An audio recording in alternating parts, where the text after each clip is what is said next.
Le 7e livre de Monteverdi a été édité en 1619 à Venise.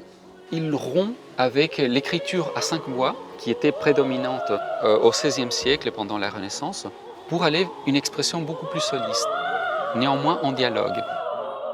Nous sommes encore dans un contexte extrêmement contraignant pour la femme.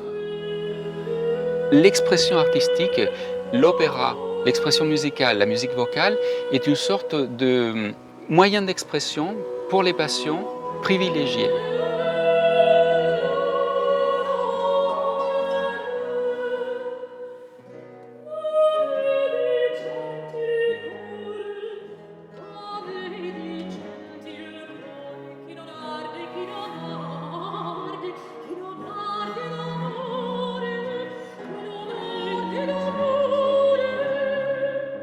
Par le biais musical, la femme a une sorte de champ de liberté qui lui permet de dire ses sentiments sans aucune contrainte. Les héroïnes des opéras de Monteverdi peuvent passer de la douleur, du chagrin les plus forts à la joie, à l'exaltation les plus sublimes.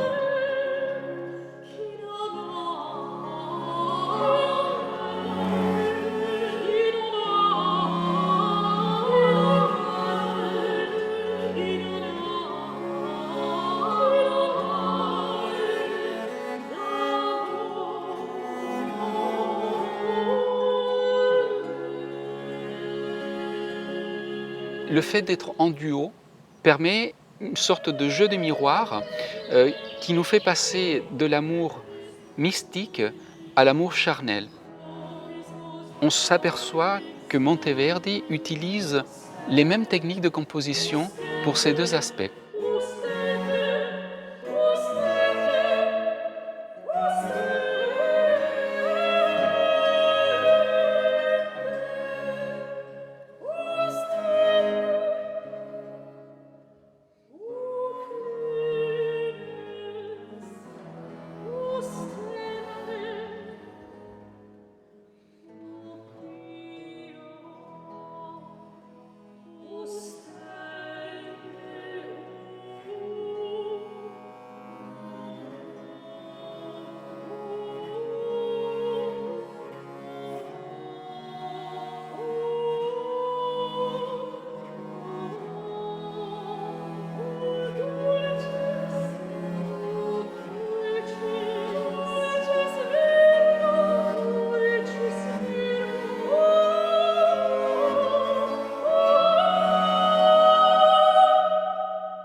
J'ai fait un choix d'avoir des groupes de sonorités différents avec la harpe et le théorbe et de l'autre côté la viole de gambe et le liron, ce qui vient un petit peu souligner ce dialogue entre une chanteuse et l'autre.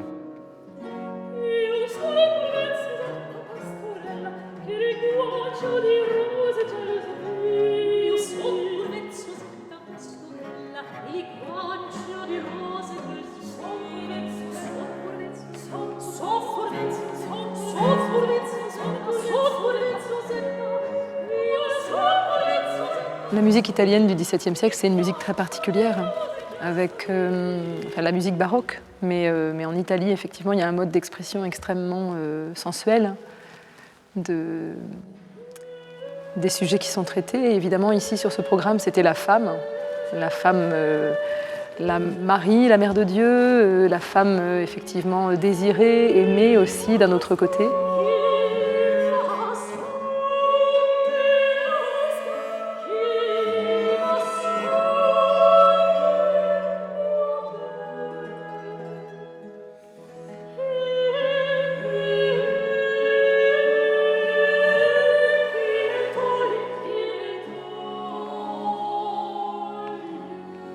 Monteverdi, il transporte une certaine spiritualité de la musique sacrée dans la musique profane, et c'est ce que j'adore, et je pense que ça fait partie de son génie. Vocalement, je trouve ce programme très exigeant, et comme c'est écrit pour deux voix, que c'est pour deux voix égales, ça descend et ça monte beaucoup. Du coup, il faut se donner entièrement.